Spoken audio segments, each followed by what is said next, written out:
It's been a minute. Well, I'm back now with another video. Yay.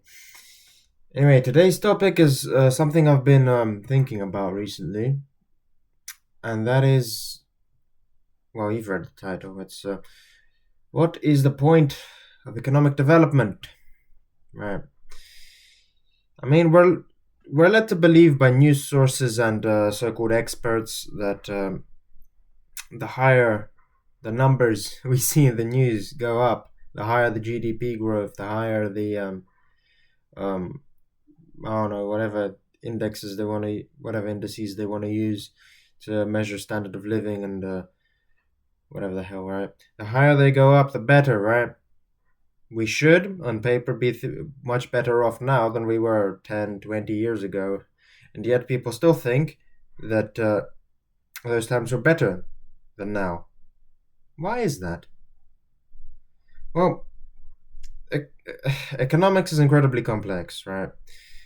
And to understand complex things, you need to simplify them. One way they do that, the people at the top do that, is by, say, for the consumer price index, or uh, a measure of inflation, I guess that is. Um, they take the prices of, or the change in price year on year of various goods, and they take averages. They average the whole thing out, and you get your index, right? That seems like it oversimplifies a very complex problem, but there's no real other way to do it without making things much more difficult than they have to be, I suppose.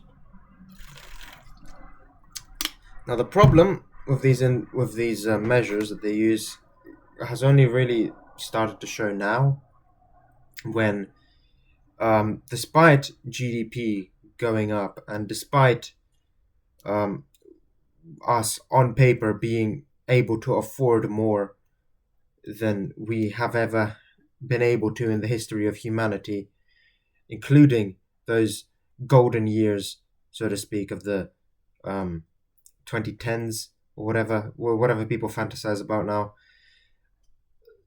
That's simply not the case. There's The problem with economics is that it ignores a lot of non-economical factors that influence the standard of living, the quality of life, all that sort of stuff. So even though you might think that big cities have a higher pays, or they pay more, or yeah, higher wages, and they attract more wealth, they generate more wealth. That's all paid. That's all balanced out by the general, excuse me for my language, the general shittiness of living in these cities. Humanity has never been adapted to living in dense urban conditions. It's not. It's suboptimal. We only live in these cities out of necessity, because we have been conditioned to believe that these cities are necessary to drive the economy of our country. This is why, when you think about um, old people, what they want to do once they're retired, very few people, given the choice, stay within these large cities, because it we don't realize how bad it is out there sometimes. When you compare life in a city to life, I don't, life just anywhere outside of these cities, life in towns, and even in little villages, it's night and day. Like, I've recently had the pleasure of being able to afford a trip to Spain for spring break, right? And I didn't go to like any of like the tourist areas. I went to a small town just north of the uh, the border with Gibraltar. And it's funny because I've gotten used to how I've gotten used to living in a big city, right? I've gotten used to like the problems, the social problems, the congestion, the, dare I say, air pollution, and I've gotten used to those things. It's not something that I notice on the daily, but having experienced life outside of this um, outside of this daily norm that I've gotten used to, it's it was a breath of fresh air, quite literally. And having experienced something like that, I mean, it's no wonder that British pensioners are fleeing the UK and living in places like Spain, like coastal France, Portugal, I guess, to an extent. So this proves this all goes to say that even though we make money here in the city with our financial sector, our services, our whatever the hell, right? That doesn't that doesn't mean we're necessarily happier to be here. And this is not something that economics measures, right? It's it is. I mean, to an extent, maybe it does through some complex index that is so far removed and far detached from reality that it's not even relevant anymore. But in reality, we still live in the illusion that city life is better. And this goes to perpetuate a global economic problem that I think we're having right now, is that we prioritize economic growth over um, standards of living, over the quality and happiness of our own lives, because we are constantly stuck in this sort of this sort of quest to maximize economic growth, to eliminate economic inequality. So we'll get there one day, and what then? What will happen then? Humanity lives. People live based on trying to overcome problems, and while a life devoid of these problems might seem perfect, and while we maybe we will get there one day, maybe we will be able to eradicate poverty, maybe hell, maybe we'll invent some crazy sort of method that leads to economic growth without inflation, without any of the negative side effects that come with it. But what then? What will we have to live for at that point? We need purpose, and the hollow drive for further efficiency, further profit maximization. It takes away our freedom. It takes away our free time. It takes away the things we enjoy in life. We have we have less resources and less time to spend on other things that we enjoy, on hobbies and other things. It's Corporations do the same thing too. In order to chase profit margins, they reduce the quality of goods. They increase prices. And that's not good for anyone besides their shareholders. That's not good for the company, since people will eventually stop buying their things once it gets too far, which it hasn't so far. I don't know if that's good or bad, but we'll see.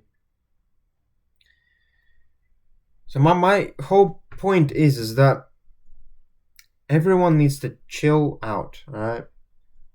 The companies need to stop chasing profitability so much. governments need to relax with their targets for economic growth, for inflation, for whatever, for net zero, all that things, because that is just all those things are strangling the economy, are strangling us, more importantly. And people need to relax a little bit. Japan is an extreme example of this. Following World War II, um, their work ethic to try and rebuild the country that was promoted by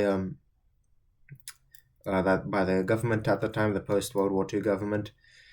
Um, it hasn't worn off yet, and I th- I think it goes without saying that the work ethic that they have there is extremely unhealthy, and we may be heading in a similar direction here in the UK, in Europe, in the West generally, I guess. And I they always say don't criticize without offering a solution. I feel like my solution is overly simplistic and just relaxing and not like relaxing, not as in like literally relaxing, but relaxing like policy, like I've just said. But I don't know. This is gonna sound weird to say. It's gonna sound politically motivated to say this, but I have a feeling that capitalism has reached its peak, and that we're probably going to need a new system to replace it in some time. Of course, nobody knows what that system will be. It probably won't be socialism. It might be, might not be. We've already tried socialism; it hasn't worked out. But what I know is that we can't stay with capitalism. We Because capitalism, like I said, it thrives on competition. It incentivizes sacrifice of standards, sacrifice of morals in order to compete and remain competitive in a hostile business environment that if you don't compete in, if you don't push yourself to make the maximum possible profit, then you die out. I don't think that's right, because it has led to this sort of, I don't want to say dystopia because we're not there yet, but we are slowly heading there. We are slowly getting to a point where it's getting harder to live here, and I wouldn't want to see a world where companies have even more control and even more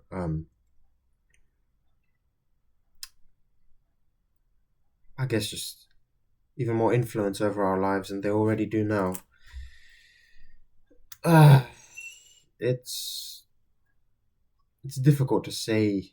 It's difficult to make any sort of predictions now on what's going to happen, on what the ideal scenario would be. But I think it's safe to say that we are far from it right now. People sacrifice everything for this hollow drive of career growth and, well, the rat race. It's been thoroughly documented. I'm sure you're aware, but